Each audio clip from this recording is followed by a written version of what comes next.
Assalamualaikum warahmatullahi wabarakatuh. Yang terhormat Panitia UKIN PPG Daljab Batch 3 tahun 2022. Perkenalkan, nama saya Iqbal Ridhoi, peserta PPG Batch 3 UIN Salatiga tahun 2022 dengan NIM 270302029. Saat ini saya mengajar di SMA Negeri 1 Purwareja Klampok.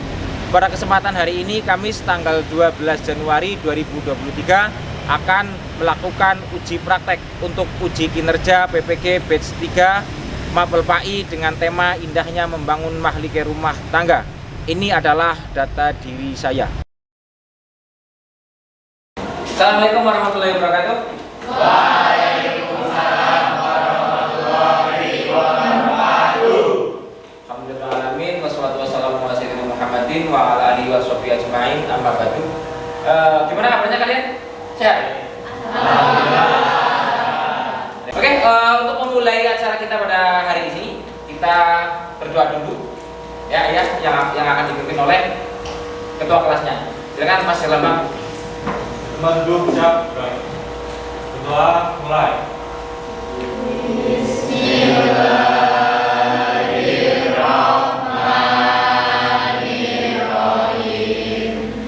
Raditu billahi robba wa bil islami dina wa bi Muhammadin nabiyya wa rasulah.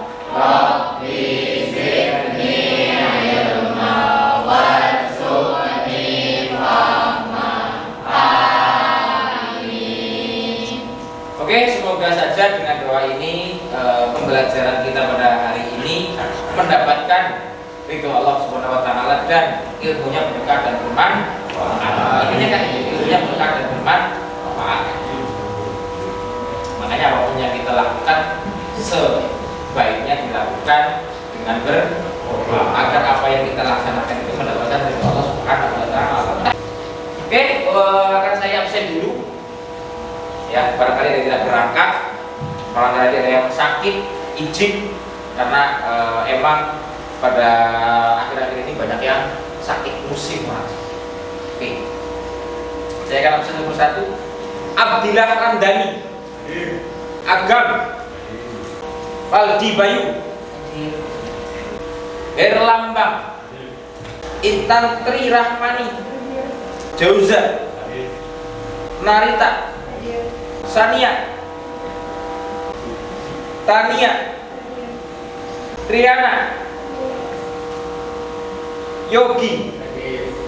Oke, berangkat semua 30 peserta didik siswa.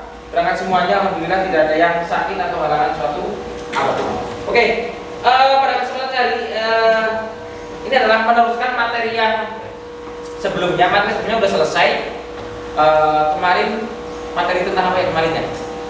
Kemarin kita mempelajari tentang meraih kasih sayang Allah dengan perilaku ihsan, Pak. Oke, materi kemarin kita flashback dulu adalah perilaku ihsan. Ya, kemarin adalah materi kemarin. Semoga aja materi kemarin itu bisa paham. Nah, sekarang kita ke materi selanjutnya. Ada yang tahu nggak materi apa yang kita pelajari? Ya. Hari ini yang akan kita pelajari adalah indahnya membangun mahlike rumah tangga, subtema makna, dalil, tajwid, hukum dan tujuan pernikahan, Pak. Oke, pada hari ini kita itu akan membahas atau mempelajari tentang indahnya membangun mahlike rumah tangga, dari makna, tujuan, terus hukum dan hikmah pernikahan. Nanti itu kita akan pelajari pada hari ini, ya. Oke, ini adalah pembelajarannya. Materinya adalah indahnya membangun mahlike rumah tangga. Ya, KD 3.6 menganalisis dan mengevaluasi ketentuan pernikahan dalam Islam. Ini nanti KD 3.6 ini yang akan kita pelajari.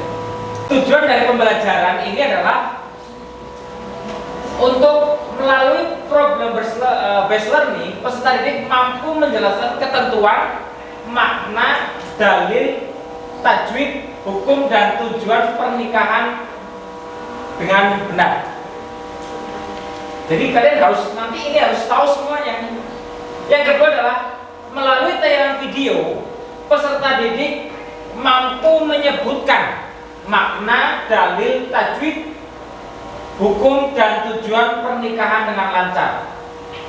Yang ketiga, melalui diskusi dan penugasan peserta didik mampu menganalisis ketentuan-ketentuan, makna, dalil, tajwid, hukum dan tujuan pernikahan dengan tepat. Peta konsep yang akan kita pelajari. Jadi hari ini kita akan belajar dari apa sih? Satu, makna pernikahan. Kita akan mempelajari makna pernikahan.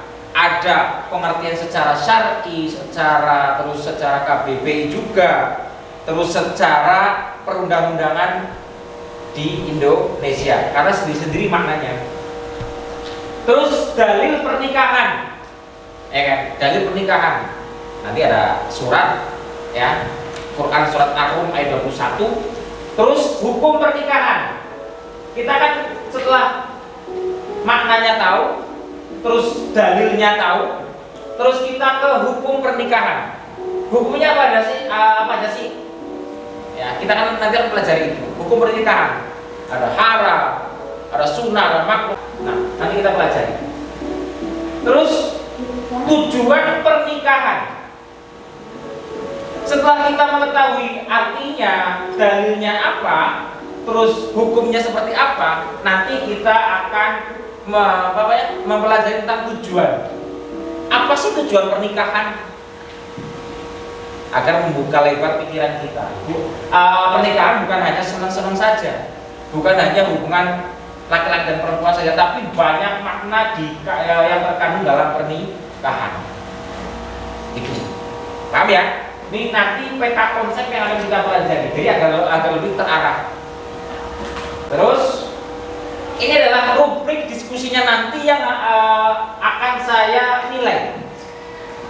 Ya, nanti kita setelah Pak jelaskan, nanti kalian akan mengamati video, ya, lalu kalian berdiskusi tentang video tersebut. Ini adalah rubrik diskusinya, ini adalah penilaiannya. Kalian amati dengan baik. Jadi saya harapkan semuanya aktif, ya, antar kelompoknya. Masing-masing anggota kelompok harus aktif karena ada penilaiannya. Begitu ya? Paham sampai sini? Oke, sekarang kita ke penjelasan materinya. Terus kita lanjut ke pernikahan dalam Islam, pengertiannya. Bisa terbaca ya? Bisa? Bisa. Oke. Perhatikan. Menurut syariat, nikah adalah akad yang menghalalkan pergaulan antara laki-laki dan perempuan yang bukan mahramnya, yang menimbulkan hak dan kewajiban masing-masing. Terus menurut KHI, kompilasi hukum Islam, pengertian pernikahan adalah dijelaskan bahwa perkawinan adalah pernikahan, yaitu akad yang kuat atau misakon gholizon untuk mentaati perintah Allah Subhanahu wa taala dan melaksanakannya merupakan ritual ibadah. Terus selanjutnya adalah menurut Undang-Undang Nomor 1 Tahun 74 tentang perkawinan pasal 1 Undang UPRI, Undang-Undang Pernikahan Republik Indonesia Nomor 1 Tahun 1974 tentang perkawinan pasal 1. Dijelaskan bahwa perkawinan ialah ikatan lahir batin antara seorang pria dengan seorang wanita sebagai suami istri dengan tujuan membentuk keluarga yang kekal dan bahagia berdasarkan ketuhanan yang Maha Esa. Ini adalah pengertian pernikahan.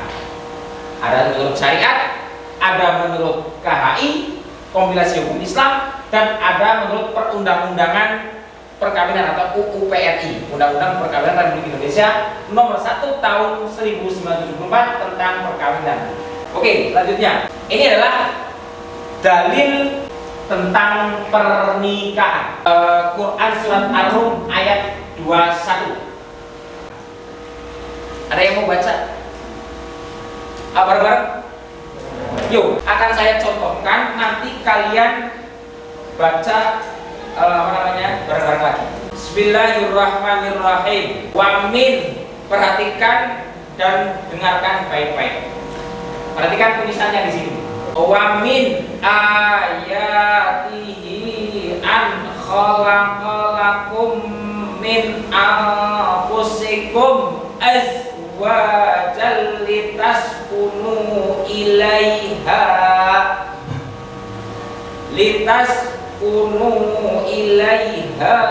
wa ja'ala bainakum mawaddatan wa rahmah. Inna fi dzalika la ayatin liqaumin yatafakkarun. Shadaqallahul adzim. Yuk sekarang coba bareng-bareng baca yang keras. 1, 2, 3. Bismillahirrahmanirrahim. Wa min ayatihi an khalaqalakum min anfusikum azwajan litaskunu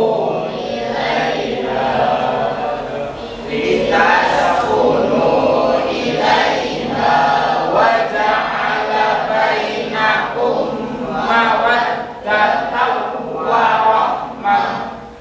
Inna fi dzalika laayatin liqaumin yatafakkarun. Shadaqallahul adzim. Oke, ini adalah Quran surat Ar-Rum ayat 21. Yang artinya adalah, dan di antara tanda-tanda kekuasaannya ialah menciptakan untukmu istri-istri dari jenismu sendiri, yaitu dari jenis manusia. Berarti harus menikah atau melakukan pernikahan dengan sesama manusia, supaya kamu cenderung dan merasa tentram kepadanya, dan dijadikannya di antaramu rasa kasih dan sayang. Sesungguhnya pada yang demikian itu benar-benar terdapat tanda-tanda bagi kaum yang berpikir. Ingat-ingat biar nggak lupa. Oke, ini adalah bacaan tajwidnya Quran surat Ar-Rum ayat 21. Nih, wamin ayat, wamin min ini adalah idhar. Min itu bacaan ikfa, angnya itu bacaan ikfa. Ini azwajal litaskunu jal, azwajal ini adalah bacaan idham bila guna. Inna fi dzalika la ayatin liqaumin yatafakkarun. Ini bacaan mad albi sukun. Hukum pernikahan itu ada berapa? Ada 5. Hukum pernikahan: 1, wajib. Yang kedua, sunnah. Yang ketiga adalah makruh. Yang keempat adalah mubah. Yang kelima adalah haram. Ya, sekarang kalian baca dulu buku yang sudah kalian bawa, yang sudah kalian buka, dibaca dulu sebentar, pahami dulu, nanti akan saya jelaskan tentang hukum pernikahan. Hukum pernikahan yang pertama itu adalah wajib. Mampu lahir batin, beresiko zina. Kalau di buku itu adalah bagi orang yang telah mampu baik fisik, mental, ekonomi maupun akhlak untuk melakukan pernikahan, mempunyai keinginan untuk menikah, dan jika tidak menikah maka dikhawatirkan akan jatuh pada perbuatan maksiat, maka orang jenis ini hukumnya adalah wajib dalam pernikahan. Ini sengaja saya kasih keywordnya wajib, mampu lahir batin. Artinya adalah seseorang yang sudah mampu lahir dan batin, pekerjaannya, ekonominya, usianya, psikisnya, ya, mampu lahir dan batin, dan jika tidak menikah khawatir akan melakukan zina, maka orang tersebut sudah wajib melakukan pernikahan.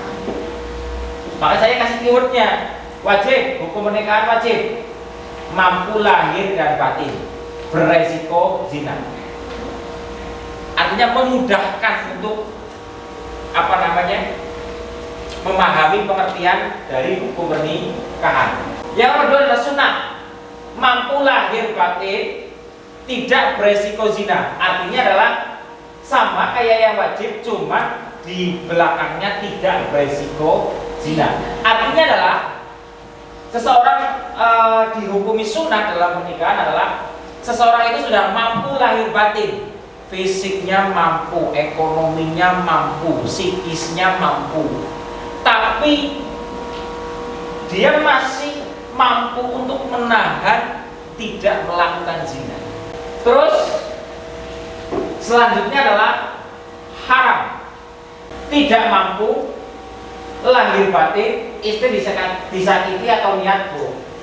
Bila gini, ada seseorang ekonominya belum mampu, usianya juga belum mampu, dan ada niat buruk, maka jatuh dari hukum ini adalah orang tersebut dijatuhi hukum. Sampai sini paham ya? Paham. Oke, sekarang kita tujuan pernikahan. Tujuan pernikahan adalah untuk memperoleh kebahagiaan dan ketenangan hidup, sakinah. Nih, ketentraman dan kebahagiaan adalah idaman setiap orang. Nikah merupakan salah satu cara supaya hidup menjadi bahagia dan tentram. Yang kedua, tujuan pernikahan adalah untuk membina rasa cinta dan kasih sayang. Nikah merupakan salah satu cara untuk membina kasih sayang antara suami istri dan anak. Quran surat Ar-Rum ayat 21 yang tadi kita baca. Tujuan pernikahan. Selanjutnya adalah mengikuti sunnah Rasulullah SAW. Makanya ada an-nikahu sunnati. Nikah adalah sunnahku. Makanya kita untuk mengikuti sunnah besar Muhammad SAW. Tentunya dengan tadi hukum-hukum tadi. Kira-kira kita bisa memperkirakan diri, memposisikan diri. Kita hukumnya masih wajib, sunnah, mubah, makruh, atau bahkan haram. Kita ke mahram. Mahram adalah orang yang haram dinikahi. Ada yang mau membaca tentang mahram, pengertian mahram? Ya. Mahram adalah menurut Al-Quran telah menjelaskan tentang orang-orang yang tidak boleh atau haram dinikahi. Terdapat dalam Quran surat An-Nisa ayat 23-24. Wanita yang haram dinikahi disebut juga mahram nikah. Mahram nikah sebenarnya dapat dilihat dari pihak laki-laki dan dapat dilihat dari pihak wanita. Dalam pembahasan secara umum, biasanya yang dibicarakan ialah mahram nikah dari pihak wanita, sebab pihak laki-laki yang biasanya mempunyai kemauan terlebih dahulu untuk mencari jodoh dengan wanita pilihannya. Oke, itu adalah pengertian mahram. Intinya mahram itu adalah seseorang laki-laki atau perempuan yang haram untuk dinikahi, tidak boleh dinikahi. Oke, sekarang mahram itu ada 3. Mahram karena nasab atau silsilah keturunan, ada mahram karena persusuan, dan ada mahram karena pernikahan. Mahram karena nasab atau keturunan, wanita yang haram dinikahi karena keturunan. 1, ibu kandung seterusnya ke atas, ada. Terus anak perempuan kandung dan seterusnya, saudara perempuan sekandung, sebapak dan seibu, tidak boleh dinikahi. Terus yang C adalah wanita yang haram dinikahi karena sepersusuan, ibu yang menyusui, saudara perempuan sepersusuan. Terus mahram karena pernikahan. 1, ibu dari istri, siapa? Mertua. Terus anak tiri, jika ibunya sudah digauli, ya. Oh ya, dari sini, dari perjalanan pribadi tadi ada yang ditanyakan tidak tentang materi tujuan, makna, terus hukum, ditambah lagi dengan mahram. Ada yang ditanyakan? Saya Pak. Ya. Saya belum paham tentang hukum pernikahan. Yang apa? Yang mubah sama makruh. Mubah dan makruh. Perlu ini adalah hukum pernikahan yang mubah dan makruh. Ada yang mau menjawab tentang hukum pernikahan mubah dan makruh karena temannya mungkin belum paham. Ada yang mau menjawab? Siapa? Ya, Mas Yogi. Jadi hukum pernikahan riba adalah orang yang berada pada posisi tengah-tengah antara hal-hal yang mendorong keharusannya untuk menikah dengan hal-hal yang mencegahnya untuk menikah. Maka baginya hukum nikah menjadi mubah atau boleh. Oke, itu adalah tadi sudah jelas ya, Pak? Dan tentang pengertian hukum nikah, mubah dan makruh. Oke, akan saya tampilkan videonya, lalu kalian perhatikan dan diskusikan dengan kelompoknya masing-masing, ya, dengan rubrik yang telah saya sebutkan di depan tadi, ya. Untuk LKPD ini sudah ada semuanya. Sudah. Oke, nanti LKPD itu ditulis sesuai dengan apa yang kalian amati, sesuai dengan yang kalian diskusikan. Nanti akan ada 2 kelompok untuk mempresentasikan maju ke depan tentang hasil apa yang kalian amati video. Oke, sekarang mungkin ke kelompoknya masing-masing. Ayo kumpul ke kelompoknya masing-masing. Oke, sudah ya? Gitu ya? Oke, akan saya tampilkan videonya.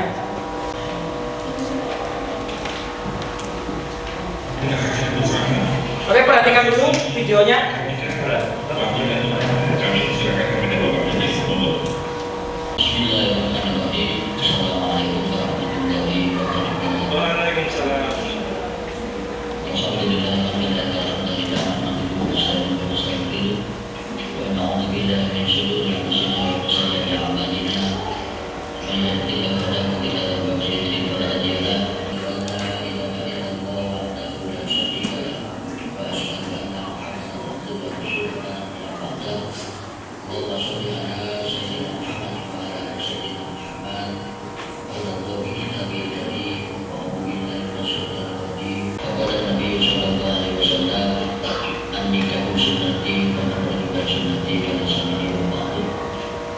Ini adalah yang namanya khutbah nikah.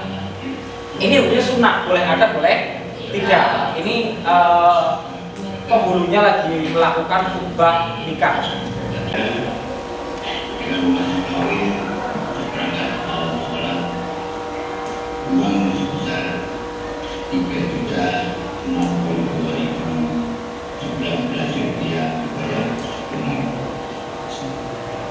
Saya terima nikahnya Putri Amelia binti Bapak Akurori bernama Solim bernama Alasuna dan uang sebesar 3.052.900 rupiah dibayar tunai.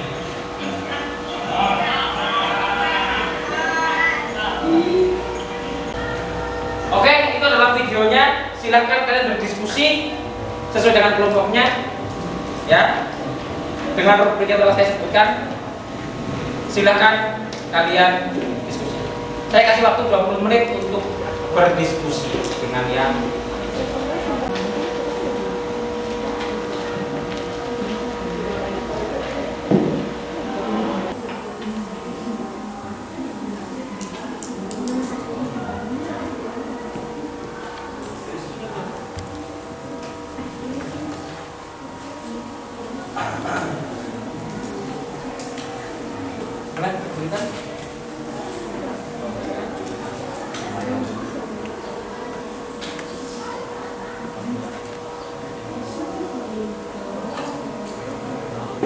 boleh tambahan untuk misal kesusahan atau kesulitan, boleh browsing untuk menambahkan referensi dari apa yang kalian amati. Boleh browsing, boleh.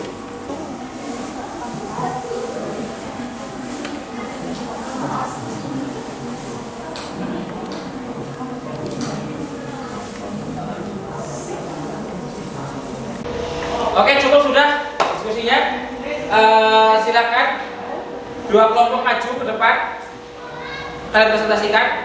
Pertama kelompok 4 dulu hasilnya yang telah kalian diskusikan. Oke, silakan kelompok 4 maju sekarang.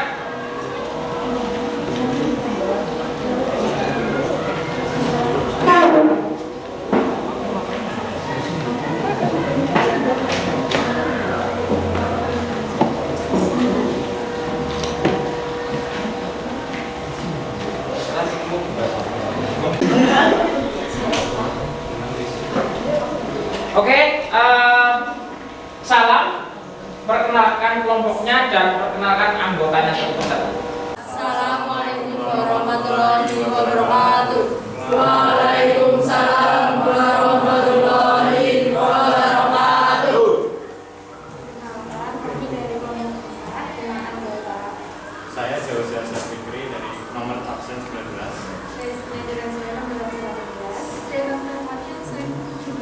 Saya Lutfi Doadani, absen 20. Saya nomor 22 absen 16. ini akan mempresentasikan hasil diskusi kami mengenai video yang tadi kamu sampaikan. Dari pengamatan video, kami ditambah dengan penjelasan Pak Guru, maka kelompok kami menyimpulkan bahwa yang terdapat pada video tersebut adalah prosesi pernikahan secara Islam.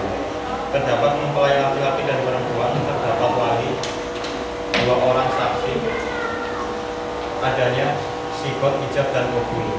Di dalam video tersebut juga menampilkan khutbah nikah yang artinya saya kutip dari website adalah khutbah menjelang akad nikah. Hukum khutbah nikah adalah sunnah, artinya jika dalam prosesi akad nikah ada khutbah, maka hal itu berpahala. Adapun jika tidak ada khutbah, pernikahan tetap sah. Khutbah ini juga bukan syarat atau rukun nikah. Said Wahbah Az-Zuhaili menjelaskan, khutbah nikah diawali dengan tahmid dan syahadat, sholawat Nabi, lalu pesan takwa dan menyebutkan maksudnya. Beliau kemudian mencontohkan khutbah nikah Ibnu Mas'ud radhiyallahu anhu. Bisa juga khutbah nikah hanya dengan tahmid, syahadat, dan sholawat Nabi. Said Wahbah Az-Zuhaili mencontohkan khutbah Umar radhiyallahu anhu saat digunakan untuk menikahkan orang. Ibnu Umar mencontohkan khutbah nikah singkat dengan 3 poin itu. Dari video yang ditampilkan juga kami amati pernikahan dilakukan nikah sah secara agama dan nikah sah secara administrasi negara. Karena di video tersebut terdapat petugas pencatat dari KUA setempat dan akad nikah dilakukan di rumah bukan di kantor. Ya, sekian dari kami. Mohon maaf. Warahmatullahi wabarakatuh. Waalaikumsalam warahmatullahi wabarakatuh. Oke, selanjutnya kelompok 1. Ya, kelompok 1. Oke, salam. Perkenalkan kelompok berapa dan perkenalkan kelompok masing-masing. Assalamualaikum warahmatullahi wabarakatuh. Waalaikumsalam warahmatullahi wabarakatuh. Sebelumnya, kami dari kelompok 1 akan mempresentasikan hasil diskusi kelompok kami mengenai video yang baru saja diperlihatkan. Sebelumnya, perkenalkan, nama saya Abdullah Hamdani Mulyatno, absen 1. Benarkan nama saya Adam Priyatama, absen 2. Perkenalkan, nama saya Adam Rahman, absen 3. Saya Afrika Surati, absen 2. Ya, jadi pada gambar di samping adalah seorang bayi yang dilahirkan seorang suami istri yang sah. Karena salah satu tujuan pernikahan adalah memperoleh keturunan untuk berlangsung hidup. Lahirnya seorang anak adalah anugerah sekaligus titipan dari Allah agar diasuh dengan sebaik-baiknya.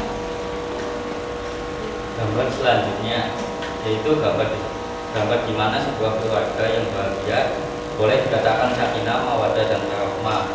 Dari informasi yang kami peroleh bahwa sakinah, mawaddah, warahmah karena kewajiban dan hak suami dan istri terpenuhi satu sama lain.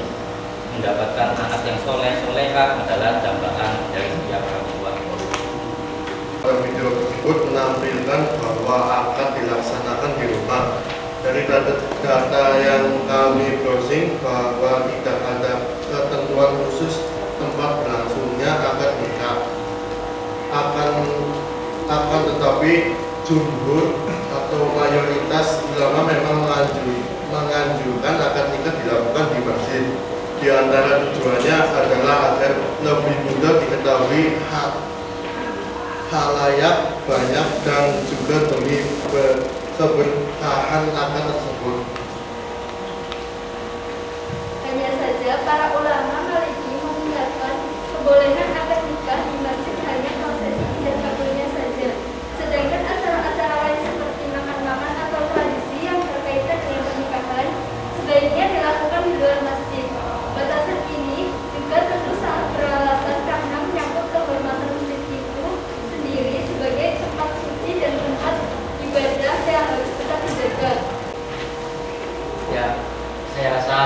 sekian presentasi dari kelompok kami. Apabila ada salah, kami mohon maaf. Saya akhiri dengan saya. Wassalamualaikum warahmatullahi wabarakatuh. Waalaikumsalam warahmatullahi wabarakatuh.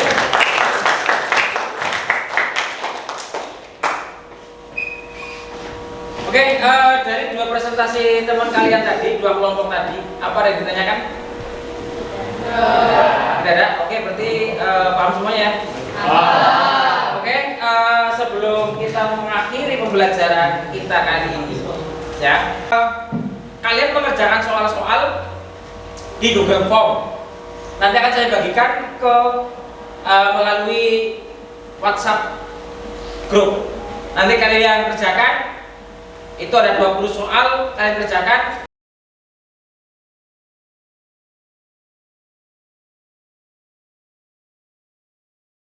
Begitu ya? Oke, cukup sekian dari saya. Semoga apa yang kita pelajari pada hari ini kalian bisa paham semuanya dan mendapatkan ridho Allah Subhanahu wa Ta'ala. Jangan lupa tugasnya nanti kalian kerjakan. Ya, cukup sekian dari saya. Wassalamualaikum warahmatullahi wabarakatuh. Waalaikumsalam.